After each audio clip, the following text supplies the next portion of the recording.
Un face-à-face avec un mammouth, de quoi avoir quelques sueurs froides. Pour ces élèves de CM1, CM2, de passage au musée Crozatier du Puy-en-Velay, cette visite intervient après un travail de longue haleine. Un projet pédagogique qui les a occupés une année durant. En tout, 84 écoles ont planché sur ce projet. Les enfants ont pu se frotter à des mastodontes qui vivaient en Haute-Loire il y a 3 millions d'années. Ça a des poils, des défenses, c'est une bosse sur la colonne vertébrale. J'aime bien, c'est beau quoi.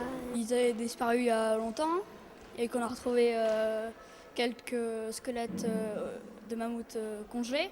Mammouth, c'est un petit peu un mot magique parce que pour eux, c'est une grosse boule de poils avec une trompe et des défenses. Donc c'est plutôt un animal sympathique. Ils aiment beaucoup. C'est vrai qu'ils ouvrent les yeux. Ils ont les yeux qui pétillent quand ils parlent des mammouths. Et à la fin, dans les dernières classes où je suis passé, ils connaissaient absolument tout déjà sur les mammouths. Mammouths des steppes, mammouths laineux, rien ne leur échappe. Pour la première fois, un mastodonte d'Auvergne est même reconstitué en grandeur nature.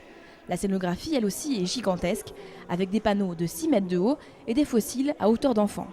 L'exposition met en valeur la richesse du patrimoine de la Haute-Loire. Clou du spectacle, l'arrivée imminente de Chroma. Chroma, c'est la première fois au monde où on va présenter un mammouth congelé. Normalement, on les garde congelés jusqu'à l'étude scientifique et après on les naturalise. Et là, on va le présenter congelé au public.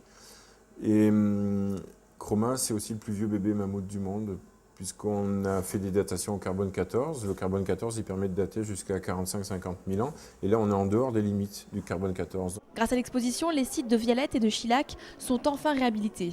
C'est sur ce dernier lieu qu'à ce jour, le seul crâne entier de mastodonte d'Auvergne a été découvert.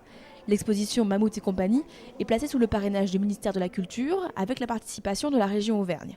Elle intervient dans le cadre de l'année croisée France-Russie. Si vous voulez vous mesurer au mammouth, vous avez jusqu'au 15 novembre prochain.